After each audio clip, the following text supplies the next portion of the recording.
Salve pessoal! Então, nosso terceiro vídeo sobre a República, tá? Esse aqui a gente está discutindo, a gente pegou aqui 2 semaninhas aí para discutir a República. Eu vou fazer agora os dois videozinhos de bloco para vocês terem a matéria organizadinha, né? Eu vou recontar rapidamente a história da República nesse vídeo aqui. Vocês estão vendo que eu já estou começando direto, que é justamente para tentar manter o tempo do vídeo o mais breve possível, né? E vocês sabem que tem um pouquinho de chão para tocar. Eu vou dividir em 2 vídeos aqui, 2 partes, né, uma parte vai dizer respeito a esses argumentos iniciais da justiça, a segunda parte vai falar mais especificamente sobre a organização da república em si, por si, tá bom? Se vocês quiserem as versões mais longas, elas ainda existem, né, versões que eu fiz para outros ciclos de trabalho, elas estão lá, né, só dá uma olhadinha ali no canal, vou montar uma listinha depois para vocês também, fazer listagens no canal, deixar o canal mais organizadinho. Mas daí vocês podem consultar, mas eu recomendo que vocês consultem essas mais curtas aqui, até porque elas estão mais contemporâneas nos avanços que a gente já fez nos nossos estudos, nas contribuições de vocês, tá? Então, assim, a República é um texto já na maturidade do Platão, né? Só para a gente ter aqui um contexto geral de como ele foi produzido, né? E a República é um texto que é uma obra que permanece inacabada. Em muitos momentos a gente vai ter, inclusive, vai ficar sugerido que esse texto, na realidade, foi construído a muitas mãos aí, e teria, na realidade, atravessado os salões da academia. Platão teria começado a escrever e alguns dos seus acadêmicos, dos acadêmicos que discutiam com ele, que estudavam sob a orientação dele e pesquisavam sob a orientação dele, teriam aí talvez contribuído na produção da obra, né? Ela é uma obra que tem muito fôlego, ela é uma obra que discute muitos temas, né? Obviamente, o tema central dessa obra, como eu tinha colocado para vocês, é a justiça. Apesar do nome A República, ela começa como um debate sobre a justiça, né? E as suas costuras, na realidade, é que vão levar a gente aí a fazer uma pesquisa talvez um pouco mais profunda sobre a realidade política do período, né? Segundo os próprios dizeres do Sócrates construído por Platão nesse texto. E aí nós vamos ter uma leitura talvez um pouco mais impregnada, vamos dizer assim, de posturas, perfis, pertencentes a essa filosofia política que está entranhada aí nas discussões propostas, né? Então aqui o que que acontece? Na República nós temos o Platão, como ele sempre, né, vai escrever por diálogos, né? Basicamente nós temos ao mesmo tempo um processo que tenta de alguma maneira reproduzir a maiêutica socrática, né, em certa medida, então aquele jogo de perguntas e respostas, mas que ao mesmo tempo diz respeito e permite a construção de uma narrativa, né? Então muitas vezes Platão vai ali retomar, na realidade, situações concretas. O Banquete, por exemplo, é um livro que foi retomado 16 anos depois das suas ocorrências, né, de sua discussão acontecer, desculpe, e que conta, ao mesmo tempo, a história de como o Banquete aconteceu, conta um pouco da história do período, né, e a República não vai ser diferente, ela vai contar uma história sobre como começa esse debate. E eu contei para vocês lá pelas tantas nas aulas síncronas, né, que o debate começa, na realidade, toda a situação começa porque o Sócrates está subindo de volta do Pireu com alguns amigos, e aí eventualmente, um escravo aparece, puxa eles pela capa, a mando do seu senhor, que pede para eles esperarem, porque o senhor dele quer conversar com eles. E esse senhor é um rapaz chamado Polemarco, né, um homem chamado Polemarco, que é amigo deles, né, e que é filho de muito amigo deles, que é o Céfalo. Ele fala: vocês estão subindo do Pireu para Atenas, né? Pireu era o porto que servia a Atenas. Eu sei que vocês foram lá para ver as festividades que estão acontecendo, né? E as celebrações. E agora vocês estão subindo do porto para Atenas de volta. E por que vocês não passam visitar meu pai, né? E aí, depois de uma breve conversa, o Polemarco os convence, dizendo: olha, nós vamos ter amanhã uma corrida de revezamento com tochas, né? Que sempre acontece. E essa corrida dessa vez vai acontecer, só que com o pessoal montado em cavalos, né? E e aí se vocês quiserem fiquem, porque é uma novidade, é uma coisa inusitada, nova, fiquem para ver, e aí fiquem lá na casa do meu pai, aí vocês vão lá, conversam com ele, visitam, assistem amanhã, daí vocês sobem para Atenas de volta. E eles aceitam. E aí eles vão ter com o Céfalo e chegam lá e encontram o Céfalo na casa dele, né, e aí o Céfalo os recebe, e aí eles travam um breve diálogo que vai deflagrar toda a discussão da república. E a primeira coisa que acontece é justamente eles se cobrarem mutuamente, né, como bons amigos fazem. Poxa, né, eles falam: "O Céfalo não vai mais nos visitar em Atenas", o Céfalo fala: "Eu sou ancião, vocês têm que vir me visitar", né.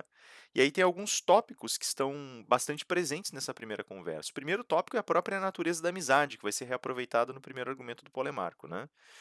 E aí na conversa que se insinua, é interessantíssimo porque daí o Sócrates fala o Céfalo fala: "Vocês é que têm que vir me visitar, né, eu sinto saudades, mas eu sou ancião, não consigo mais andar para um lado e para o outro", né. E eles falam assim: "Ah, mas essa coisa da gente vir te visitar, a gente acha que incomoda, é por isso que a gente não vem, porque a gente é muito, né, a gente é mais novo que você, e a gente tem a impressão de que você não se agradaria de companhias que não são da sua idade". E aí o Céfalo fala: "Eu prefiro a companhia de vocês, porque as pessoas da minha idade se queixam muito das coisas que perderam. Para elas a velhice é um tempo improdutivo, é um tempo de tristezas, e para mim não é, né. Então eu prefiro viver perto de vocês, conversar com vocês que dão valor para a vida, que têm vitalidade e tudo mais, né. E quanto a mim, eu vejo", diz o Céfalo, "que a idade tirou muitas coisas, de fato, ela tirou vigor para a caça, para o esporte, para as artes do amor, sei lá, enfim, né. Então o corpo já enfraqueceu", fala: "Mas também dá muita coisa boa, e as coisas que eu ganhei, elas são muito melhores do que as que eu perdi", né. E evidentemente aqui ele se refere, esse é um dos grandes tons da obra, ele se refere às questões da alma. Então, aqui a gente tem um elemento super importante que vai reaparecer já nos primeiros diálogos e vai ser importante para definir a justiça, né. Então ele fala aí: "Olha, eu vejo que, eu ganhei coisas, né, e nesse ganho eu prefiro me alegrar", né. E aí eles falam assim: "Não, então tá bom, né, que bom que você se sente satisfeito com a nossa visita", aquele negócio todo. E e aí eles começam a conversar sobre essa questão da idade, da velhice, né. E eles começam a se perguntar: "Mas como é que funciona isso?", né. Lá pelas tantas até um deles faz a observação: "Tá, mas, o que que você ganha e o que que você perde?", né. E o Céfalo deixa muito claro esse contraste, né. Ele fala que as preocupações dele, com o passar do tempo, deixaram de ser preocupações com coisas materiais, e passaram a ser preocupações com questões imateriais, né. E aí lá pelas tantas os visitantes fazem a observação: "Mas tudo bem, só que para você é muito fácil não se preocupar com coisas materiais, porque você tem de tudo, né, a tua vida material é confortável, então você não precisa se preocupar para sobreviver". Ele fala: "É verdade, né, eu tenho uma vida confortável, né. Meu avô era muito, muito, muito rico, e meu pai perdeu tudo que meu avô fez e terminou a vida muito pobre, né. Então meu avô terminou a vida milionário, assim, aspas milionário, que ele é muito rico. Meu pai terminou a vida sem nada e eu comecei do zero. E hoje eu estou com a riqueza entre meu avô e meu pai, né, eu não tenho nada, não é que eu não tenha nada, também não é que eu tenha demais, eu tenho exatamente ali o que fica entre os 2, um ponto de equilíbrio, e isso me deixa feliz. E isso é interessante, porque tecnicamente ele está dizendo: "Olha, eu realmente tenho uma vida confortável", né. Só que ele inverte o jogo de novo e fala: "Mas o que me deixa mais feliz em tudo isso é que quando eu for agora deixando a minha herança para o Polemarco, meu filho, eu sei que o Polemarco não terá tão pouco ao ponto de se frustrar e ter que trabalhar demais para sobreviver, nem tanto ao ponto de ficar preguiçoso, de deixar de desenvolver suas virtudes. De modo que isso me satisfaz".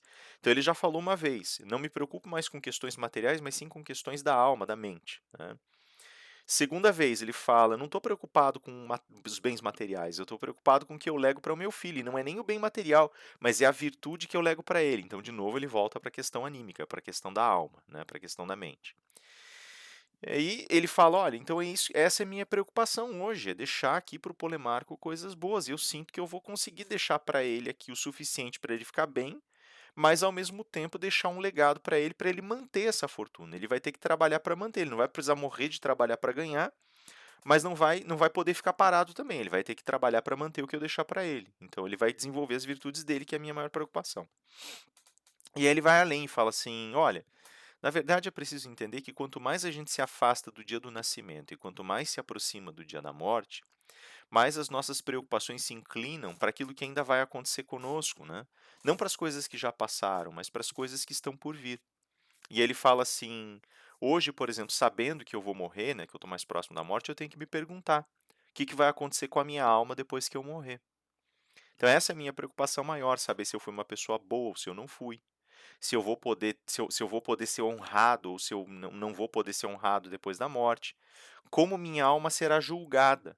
E aí vem a pergunta fatal: será que eu fui um homem justo? Tá? Então percebam que existem aqui, tem dois, né, dois grandes temas que se antecipam ao tema da justiça, né, o tema da amizade e o tema da idade avançada, da velhice, né, da posição e da natureza da velhice. E esses dois temas são elaborados, cinzelados muito rapidamente aqui. E desses 2 temas surge o terceiro, que é o grande tema para nós, que é a questão da justiça. Porque quando o Céfalo se pronuncia com relação a essa dúvida, o Sócrates fala para ele: "Olha, para a gente entender se você foi justo ou não, é preciso entender primeiro o que é a justiça". E aí ele já lança a pergunta: "O que que é a justiça afinal, né?". Então, assim, notem que o Céfalo, através desses 2 primeiros temas, ele já criou uma divisão, que é basicamente a divisão platônica entre physis e mundo das ideias, né.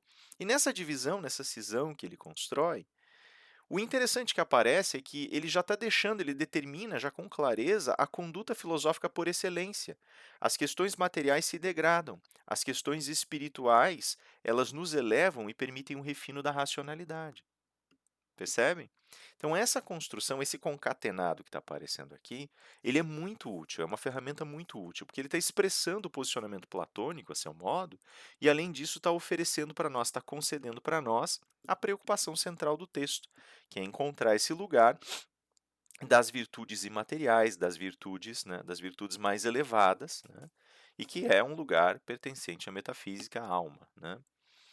E aí, depois que essa pergunta é feita pelo Sócrates, depois que ele coloca a pergunta de se ele foi justo e o Sócrates vai responder, né, com outra pergunta, mas o que que é a justiça? O Céfalo fala: "Olha, eu preciso sair, né, eu preciso ir ter com os deuses, então eu deixo o Polemarco, meu herdeiro, como herdeiro na minha discussão", né. Então ele brinca, ele faz essa brincadeira e deixa Polemarco como herdeiro da discussão. E ele se retira, né. Como eu tinha dito para vocês, por ser uma época de celebrações religiosas, Céfalo estava promovendo sacrifícios em casa, como cabeça da casa e como líder sacerdotal da casa, e esses sacrifícios eram dedicados a Zeus Herkeios ou Herkios, né, que é justamente a divindade, é o Zeus, né, cujo epônimo, esse nomezinho que vem atrás, né, esse Herkios ou Herkeios, né, como Zeus Patros, como, né, enfim, né, você vai ter vários epônimos possíveis aí que vão mostrar várias versões do mesmo Deus, em algumas considerações até deuses diferentes, né.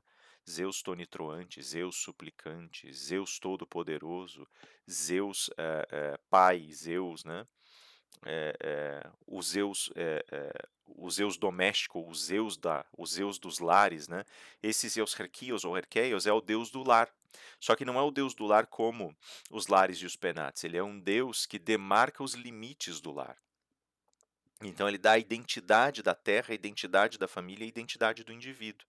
Então é super interessante porque essa alegoria, ela mostra algo, por isso eu insisti tanto até aqui em falar em mito e filosofia. Quando esse cara vai buscar os deuses, o que ele está fazendo, na verdade, é tentar reencontrar em si mesmo uma certa identidade. Uma certa identidade. E isso é o mais interessante, porque ele acabou de assinar para nós a segunda grande peça da equação platônica. Se a primeira é a separação entre physis e metafísica, a segunda é como opera a dinâmica ontológica, a dinâmica desse essencialismo grego. Essencialismo é um termo ruim, tá? Eu vou emprestar aqui. Mas não pensem nele com muita seriedade no momento, só para a gente ter ideia de que nós estamos fazendo o estudo do ser, o estudo da essência. Na realidade, é uma forma de ontologia, né? Dentro do paradigma do ser. Essencialismo já tem, enfim, não vou entrar em detalhes agora, não vem ao caso, mas outra hora a gente fala sobre esse desnível entre ontologia e essencialismo, tá?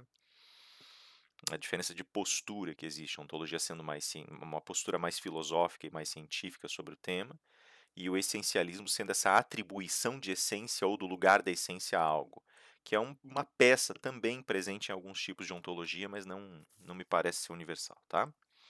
O que que acontece? Ele tem que buscar a sua própria essência, ele tem que descobrir quem é o Céfalo, se ele foi Céfalo foi justo ou não, se é uma pessoa boa ou não, o que que o caracteriza, o que que ele gosta, desgosta, quem é ele, que virtudes ele cultiva, né? E dessa forma, que virtudes ele lega para a linhagem dele, ele acabou de falar, que deixo para Polemarco. Que virtudes permeiam a sua casa, que virtudes permeiam o seu nome familiar, né.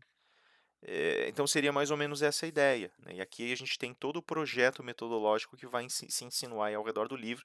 Cara, eu passei uma semana inteira só discutindo isso com vocês e vai ter uma importância muito grande. Em Rousseau isso vai reaparecer, vocês vão ver, tá. E aí a gente tem esse desenho todo, né. Nesse desenho, o que a gente faz então é a preparação dessa discussão. Então a gente lembra, tem 3 tópicos, né, tem a amizade, tem mais aqui, mas eu vou centrar só nesses 3, tá, que são os mais literais no texto. A amizade, a idade avançada e, a justiça. tem dois olhares que podem ser colocados aqui em termos técnicos. O primeiro desses olhares é a separação entre physis e mundo das ideias, né, o mundo físico e o mundo das ideias, e a segunda é a busca no mundo das ideias de qualidades essenciais, que se dá como uma dinâmica. Lembrem que eu falei para vocês, não é um conceito, nem é uma episteme, é uma dinâmica, né, então não é uma caixa conceitual, mas é uma dinâmica, aplicada pelo céfalo quando ele vai ter com os deuses. Tá? Ele está indo buscar. Então, esse ir buscar é o movimento da ontologia. Não é achar, é o ir buscar. Isso pode causar um certo estranhamento inicial, né? E geralmente causa. Mas é assim que funciona. Né? Há sempre um mistério que desloca a qualidade essencial, mesmo que nós desvendemos suas qualidades. Quando a gente nomeou uma qualidade essencial, isso significa que ela é só uma qualidade. Ela é só uma propriedade da essência. Então a gente chegou à essência, mas pegou um pedacinho para dizer, olha, a essência está se manifestando aqui, nesse caso, desse jeito. Tá? Vocês podem dizer, por exemplo, aqui nessa situação, qual é a essência do Rafael? Vocês vão dizer, ele está dando aula, né? Ele trabalha com filosofia do direito, ele é jus filósofo. Pronto, essa é a essência dele aqui. Para minha esposa, eu não sou um jus filósofo. Eu não deixei de ser quando estou com ela, ela sabe que eu sou, mas a resposta é diferente e não é o jus filósofo que aflora, né? Mas é o marido que aflora, é o companheiro que aflora. Percebem? Então eu sou o marido da Jamile também. Mas o marido da Jamile não necessariamente vai aflorar aqui como tal, né? Percebam que ele menciona ser marido da Jamile. Mas ele não está aqui agindo como marido. Ele não está aqui agindo como companheiro. Percebem a brincadeira? Enfim, a gente vai entrar em mais detalhes sobre isso quando a gente chegar em epistemologia já na próxima semana. Tá bom? E aí o que, que acontece? Esse dar a cada um que é seu é a primeira resposta que surge ali na discussão. Quando Sócrates faz a pergunta, Polemarco vem e fala: a justiça é dar a cada um que é seu. Lembrem-se do porquê disso. Isso era um dístico, uma citaçãozinha, né, um conselho colocado na porta do oráculo de Delfos. Tá? E aí o oráculo de Delfos ele vai instruir cultural e religiosamente a noção de justiça que é mais comum entre todos. Em Aristóteles, esse mesmo conceito se repete. E aí o que, que acontece? Né? O Céfalo que deixou, né? O Céfalo ele tem uma opinião próxima disso, só que o Céfalo tem uma compreensão mais profunda disso. Polemarco ele é mais jovem, então ele não vai dar conta de explicar todo esse ponto de vista e nem de defendê-lo. O que, que acontece? Quando ele fala dar a cada um o que é seu, o Sócrates vai responder da seguinte maneira: bom, desse jeito, dar a cada um o que é seu significa que você vai atribuir a cada ente, a cada pessoa, a cada coisa, aquilo que pertence ao seu critério fundamental de realidade, né? É. Ele fala, tá, então se você tem um amigo, você vai dar o que para esse amigo? A amizade. E se você tem um inimigo? A inimizade, né? E assim o Sócrates alinha o que é compreendido pelo Polemarco como uma estratégia ontológica. E tem um equívoco fundamental aí. Porque a ontologia para Polemarco, e na discussão que é travada de forma subsequente, ela pertence apenas a um regime racional, mas não a um regime de redescoberta. E ela pertence, portanto, a um nível social que só consegue enxergar traços materiais dessa ontologia. É como se dar a cada um que é seu só pertencesse ao plano material, e não é tão simples assim. Porque quando a gente coloca esse princípio, o que o oráculo de Delfos põe para nós é que existe um dar a cada um que é seu essencial, e esse essencial pertence ao terreno honorífico na sociedade. Tá? O que, que acontece na sequência? O Sócrates vai dizer assim: olha, vamos supor que você, enquanto fabricante de escudos, como seu pai, recebe de um amigo as armas para que você as conserve. E ele fala: tá bom. Quando ele vier pedir as armas para você, seguindo o teu princípio, você tem que devolvê-las, porque as armas são dele e nós devemos dar a cada um que é seu, certo? Certo, maravilha. Agora pense da seguinte forma: ele é seu amigo e te entrega as armas. A um amigo deve-se dar amizade, sim? Sim. E a amizade envolve que você cuide do outro, né? Perfeitamente. E aí ele vem e pede as armas, mas é para fazer besteira. Ele está furioso com alguém, vai matar essa pessoa, vai se prejudicar, evidentemente vai matar um concidadão seu, e esse prejuízo não vai ter volta, né? Porque ele vai matar por razões erradas, injustificadas e assim por diante. Vai duelar e pode inclusive morrer no duelo, né? E aí você fica nessa. Como amigo, a tua obrigação é dar a ele a tua lealdade, a tua amizade e, portanto, protegê-lo. Como depositário das armas, a tua obrigação é dar as armas. Qual dos dois você faz? E aí o Polemarco fala: "Pois é, bom, eu, né, como amigo eu daria amizade, né, e portanto protegeria mantendo retendo as armas, e como depositário eu entregaria as armas". E aí o Sócrates fala: "É aí que está o problema. Para ser justo em uma situação, você vai ter que ser injusto em outra. Como o teu conceito entra em contradição interna, isso é uma das regras da ontologia, né?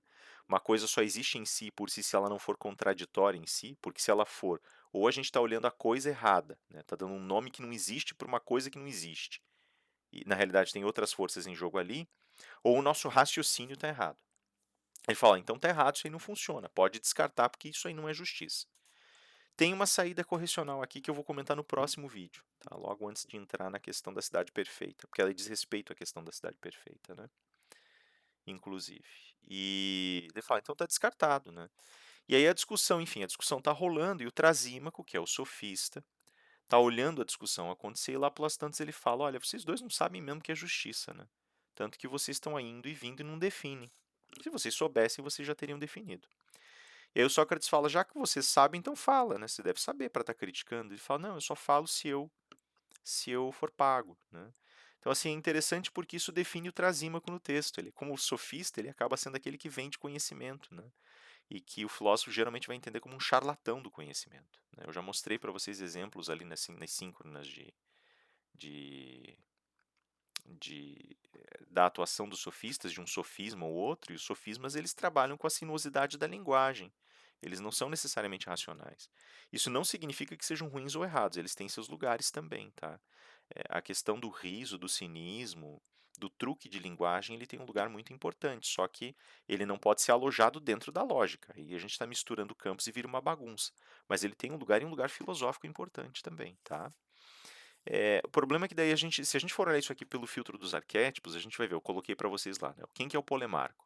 Céfalo, como dono da casa, seria o rei, e o Polemarco seria o herdeiro do rei. Quem que é o herdeiro do rei? O príncipe. A figura do príncipe, enquanto figura arquetípica, é a figura do rei que não consegue fazer, porque ele ainda não é rei, né? Então ele é aquele que aspira a ser rei, assume uma posição relativa de rei, tem respeito honorífico, mas ainda não é forte o suficiente. Não amadureceu, né? O Trasímaco, ele acaba sendo colocado na posição de um mago deformado, ou seja, um trickster, né? Ele é aquele que engana ao invés de ensinar. Só que essa posição também vai ser assumida em parte pelo Sócrates. E se a gente for olhar de uma posição mais neutra o diálogo, talvez não pelo olhar mais vinculado à filosofia e à sua defesa, nos dois âmbitos, Trasímaco e Sócrates aparecem aqui como tricksters. Só que cada um aparece para o outro como trickster. Para si mesmo é um mago, é o sábio que está trazendo, derramando sabedoria sobre o texto. Talvez fique mais claro agora, porque fala tanto de arquétipos. E aí termina que o Sócrates provoca tanto o Trasímaco, que é o papel do trickster, que arranca alguma coisa dele. O Trasímaco fala: tá bom, a justiça é a vontade do mais forte sobre o mais fraco. Pronto, falei. E o Sócrates diz assim: isso você sabe, não me parece ser a coisa mais funcional do mundo. Ele fala: por quê? Daí o Sócrates começa a fazer as perguntas para ele. Ó, Trasímaco, vamos supor que existam dois grupos em uma cidade, o A e o B. Os dois se odeiam e eles querem o poder.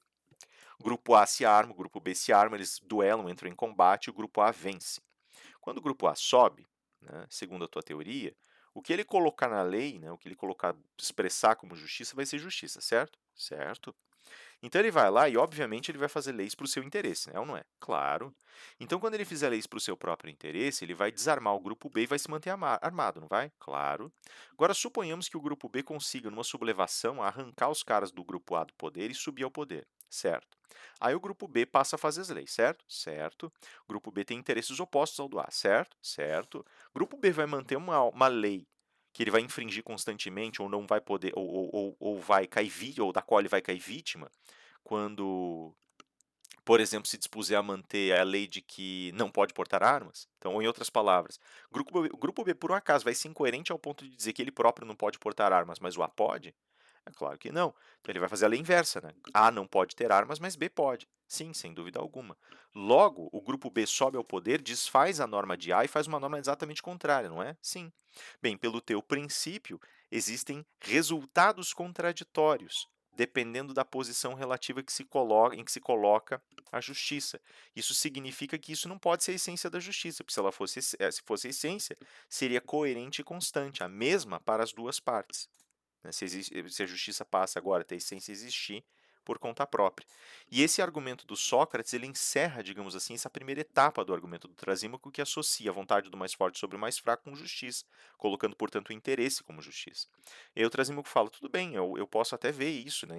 Eu posso até ver que você tem, né, um fundo de razão nisso, mas pense, por exemplo, que eu vou agir pelo meu interesse, porque me é vantajoso. Então, talvez não seja a questão de se falar no que é justiça, talvez seja a questão de esquecer a ideia de justiça e falar: as pessoas vão agir de forma injusta mesmo e é assim que é. E acabou-se, né? E aí o Sócrates fala: mas você acha que seria certo ou vantajoso de fato viver de forma injusta? Ele fala: sim, eu que ajo de forma injusta tenho uma vantagem predatória sobre quem age de forma justa, porque quem age de forma justa se limita e quem age de forma injusta não. Então, eu posso ser traiçoeiro, por exemplo, e contrariar a minha própria palavra. Eu posso apunhalar uma pessoa pelas costas, eu posso virar as costas para um juramento. Não posso? Ah, pode, de fato, pode. Isso não é vantagem, então? Aí o Sócrates fala: você acha que isso é vantagem? Trasímaco, claro. Fala: tá bom, vamos pensar um pouco nisso então. Hoje você faz. O Rafael resolve ser injusto com o André. O Rafael vai lá e sacaneia o André, quebra a palavra que ele tinha firmado com o André. O André sai ferido da situação, dizendo: poxa, eu fui justo com o Rafael foi injusto comigo, levou vantagem, tirou a minha grana, sumiu, e eu fiquei aqui chupando o dedo. Né? Mas nisso, né, tem a Leila do lado dos dois que viu o que estava acontecendo e falou assim: gostei dessa, o Rafael foi esperto, vou fazer também. E agora a Leila começa a fazer com a Kátia a mesma coisa. Né? E a Kátia vai fazer com o Rubião a mesma coisa. E o Rubião vai fazer com a Hipólita a mesma coisa. E o exemplo vai rodando. Né? Chega um dia que o Rafael tá lá sentado, felizão, tranquilo, né? E ele tá aí vai fechar um contrato com outra pessoa e ele pensa: não, eu tô mais do que tranquilo, porque eu sou esperto, eu sou liso, eu sou mais liso que esse povo aí, né? E aí ele vai lá, por exemplo, fechar um contrato com o Aquiles e o Aquiles vai fechar o contrato com ele. Só que daí quando o Aquiles vai fechar o contrato com ele, o Aquiles já aprendeu por conta dessa roda viva o exemplo. E agora o Aquiles sacaneia o Rafael antes do Rafael conseguir sacanear o Aquiles. Percebe? E aí o Sócrates fala assim: olha, você acha que isso é vantagem? Você não está, você está tendo uma visão muito curta. Porque a questão, e de novo, agora ele volta para o princípio que o Céfalo colocou e que estava colocado nessa cisão. Né? Porque a questão central, o princípio central é que você está colocando questões materiais na frente daquilo que é mais importante para você, que é garantir que você tem um espaço de vida regular. Então, todas as vezes que você deu mau exemplo, você achou que tirou vantagem, né, porque você estava conseguindo o que queria, mas você deu o mau exemplo. E a pessoa que aprendeu, ela aprendeu essa arte da malícia com você. E ela vai começar a ser maliciosa também. Vai chegar um dia que a malícia vai ter tomado o espaço e as pessoas também vão ser maliciosas com você. Então você prestou um serviço enriquecendo, enchendo seus bolsos, mas ao mesmo tempo um desserviço a si mesmo, porque a médio ou longo prazo você vai perder tudo que conquistou porque outros também serão maliciosos. Tua garantia de segurança já desapareceu. E aí vem o Glauco falando, tá, mas isso na verdade remete a uma outra questão que é a questão de como eu possa ou não ser punido. Você viu aí, você acabou de falar que a única razão para eu seguir a justiça então é o meu medo de amanhã ou depois pagar o preço por isso, né? De deteriorar de tal forma o meu espaço que eu mesmo vou ser prejudicado. E ele fala assim: isso na realidade que as pessoas têm medo de sofrer a consequência do que fazem. Se eu não tivesse como sofrer as consequências, certamente que eu agiria de forma injusta, porque me seria vantagem. E o Sócrates fala: mas você acha que é isso mesmo? Ele fala: vamos supor aqui que eu conseguisse o fabuloso anel de Giges, né? Inclusive a imagem que está aí no fundo é a cena do anel de Giges sendo encontrado ali, né? Está aqui no cantinho inferior esquerdo, né? E daí, quando eu acho o anel de Giges, eu ponho o anel no dedo e fica invisível. E agora eu posso fazer o que eu quiser saindo impune. Eu posso roubar, eu posso furtar, eu posso matar, eu posso invadir, posso violar, posso pegar o que eu quiser e eu saio impune. E o Sócrates fala: você acha isso vantagem? Fala: sim, é claro que é uma vantagem. Né? Se eu fosse punido, eu teria medo. Eu não vou ser punido, eu não vou ter medo. Ele fala: tá bom.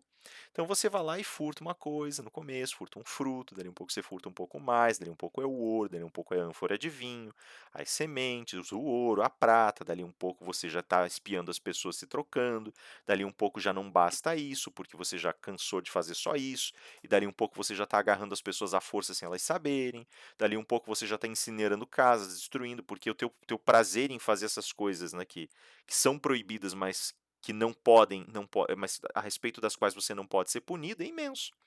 Em outras palavras, ele está traduzindo a dinâmica do desejo. Quanto mais você deseja, mais você vai desejar, né? O desejo, ele, quanto mais você cede a ele, mais ele quer, né? Ele fala: "E no final das contas você acha que ganhou muito com isso, fez tudo o que quis, enriqueceu do jeito que quis, teve todos os prazeres que quis e não foi punido.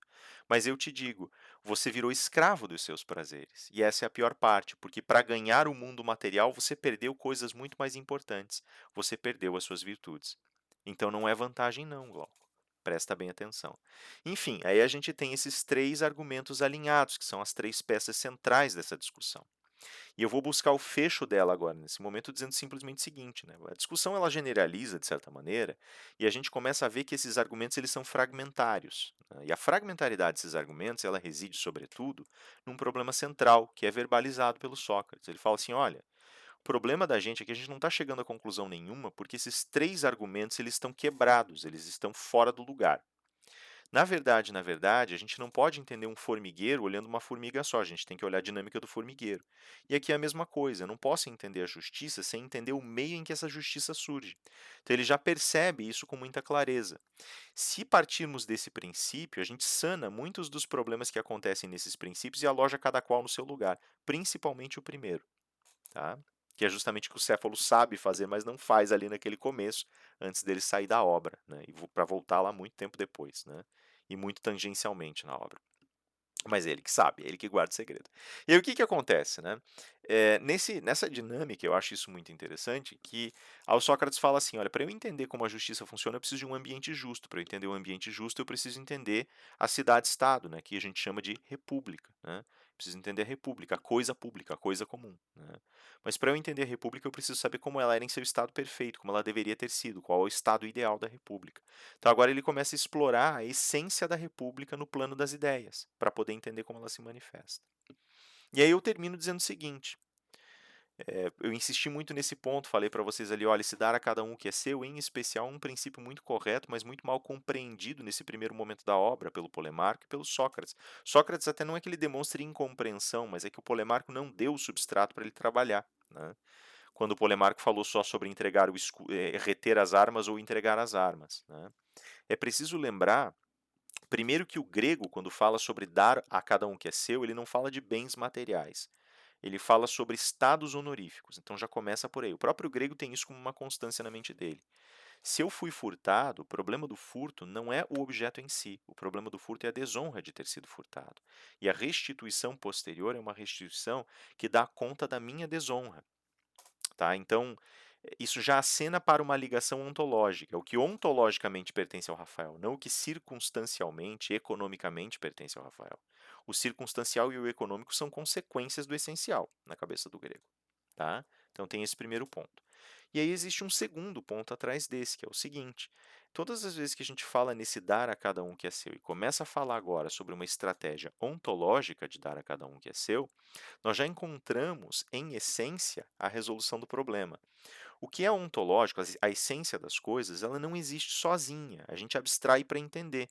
O Rafael é, em essência, quem ele é, não porque o Rafael pré-existiu ao mundo e ingressou no mundo, que é uma hipótese platônica, nós devemos admitir, né? Existimos primeiro no plano das ideias, depois caímos no mundo. Mas mesmo antes dessa existência, a nossa inserção no contexto mundano faz com que nossa essência trabalhe dinamicamente com outras qualidades essenciais, com outras essências, por assim dizer. Em essência, o Rafael é quem é, mas o comportamento, a maneira dele enxergar o mundo e as transformações e virtudes que ele desenvolve, transformações que sofre e virtudes que desenvolve, estão ligadas a Jamile, estão ligadas a vocês, estão ligadas aos acadêmicos colegas do Rafael, né, os professores e alunos da faculdade, tanto uns quanto outros são colegas acadêmicos, né? Está ligado ao ambiente de trabalho, ao clima da cidade, à maneira como o Rafael se alimenta e de onde ele pode tirar alimento, aos ganhos que ele pode aferir, à educação que recebeu. Então há uma essência e essa essência ela vai se manifestando por esses canais, mas também vai se permitindo uma recomposição e um fortalecimento de áreas, possibilidades que fazem parte dela, sendo que essas áreas vão ganhando mais corpo na medida da história que acontece, né? Então aqui a gente já está quase flertando com a fenomenologia, mas vamos segurar um pouquinho ainda. E aí a gente pensa assim, ó, mas tá, tudo bem, Rafael, você está falando que então que a essência na realidade tem essa ductibilidade, essa maleabilidade. Tem, tem. Ela não é rígida, fixa e estanque, ela se transforma, né? Ela não é isso porque ela não é um amontoado de conceitos, mas ela é uma dinâmica, percebem? Então ela continua sendo o que ela é, mas ela mostra, ela demonstra transformações, ênfases e recolhimentos, por assim dizer. Porque o Rafael não fala de filosofia no jantar de sábado à noite, não quer dizer que ele deixou de ser jus filósofo. Jus filósofo, vejam bem, né? Mas ele não precisa necessariamente trazer aquilo à tona naquele momento, como eu já falei para vocês. Ele pode, de repente, fazer, sei lá, pode falar do seriado que ele viu na sexta. Pronto, né? O que que acontece aqui? Dar a cada um o que é seu nesse sentido não significa simplesmente entregar aquilo que te é pedido em uma situação, mas olhar para a própria situação enquanto qualidade, enquanto portadora de qualidades essenciais e para os elementos arranjados enquanto portadores de qualidades essenciais. Então você vem e me diz assim: você, pela amizade, não deveria devolver essas armas para aquela pessoa, mas como depositário deveria devolver. Pois eu te digo que aquela pessoa, como minha amiga, não deveria me colocar numa situação dessas porque do amigo você não exige mais do que você mesmo estaria disposto a dar, você não coloca o inimigo, o amigo em circunstâncias que possam ser lesivas para o próprio amigo, e você acabou de colocar. E mais do que isso, como cidadão, com um cidadão ser humano, você não toma atitudes precipitadas para cometer equívocos. Em essência, enquanto humano, enquanto amigo de alguém, você deve agir assim. Enquanto combatente, não deve abusar da força que tem. Então, tem três lugares de desalinhamento da justiça e os três estão colocados na pessoa que entregou as armas, no amigo, não no depositário. Percebem? Por isso Sócrates vai dizer: precisamos ter um olhar mais amplo, a gente precisa olhar o contexto, a gente precisa saber como a república perfeita é formada para entender nela como a justiça seria gerada. Essa questão que ele colocou para o Polemarco, ela não teria aparecido numa república perfeita, porque o amigo saberia o lugar dele enquanto amigo e enquanto cidadão, o depositário saberia o lugar dele enquanto depositário, amigo e cidadão, e assim por diante. E daí não teria acontecido esse evento, porque todos teriam buscado agir com justeza ou se tivessem se equivocado, admitiriam. Não, peraí. Por exemplo, a primeira coisa, né? Eu achei interessantíssimo porque numa das sessões alguém me falou assim: eu tentaria convencer meu amigo a não fazer o mal. Eu diria assim: não, ele está desarvorado. Ele, né, brinquei e falei: ele está desarvorado, não vai te ouvir. Ele não vai te machucar para pegar as armas, mas ele não vai te ouvir. Ele quer as armas. Ou ele vai romper a amizade e achincalhar você publicamente, ou você dá as armas para ele e vai acabar tentando matar alguém ou vai morrer tentando. Né? E é isso. Mas é interessante essa estratégia, eu tentaria convencê-lo de que ele não está certo, porque ele de fato não está certo, percebem? Porque ele não averigou os fatos, porque ele está desarvorado, ele está agindo por ira. E isso não é o lugar essencial do humano, o lugar essencial do humano é agir com a razão. Perceberam a jogada? Então, nesse movimento curioso e interessante que começa a acontecer, o Sócrates já acena e diz: olha, tem algo aqui. Lógico que ao longo do livro você não vai voltar a se dar a cada um que é seu como uma resposta definitiva, mas o Céfalo já insinuou isso no começo do livro. Está aqui a resposta definitiva. Dar a cada um que é seu e não dever nada a ninguém. Percebem? Por que dar a cada um que é seu? Se dar a cada um que é seu não é o Rafael dar a vocês o que é de vocês e vice-versa. Esse dar a cada um que é seu é alojar cada coisa em seu devido lugar. Isso é uma coisa que o Platão vai construindo, principalmente na teoria das vocações, que nós vamos trabalhar no próximo vídeo. Beleza, galera? Enfim, ó, já estourei um pouquinho meus 30 minutos que eu tinha convencionado, um pouquinho, deu, vai ficar entre 30 e 40 minutos. E eu deixo esse videozinho para vocês curtirem aí, para vocês me dizerem depois se deu tudo certo, se ficou claro e se ajudou, beleza?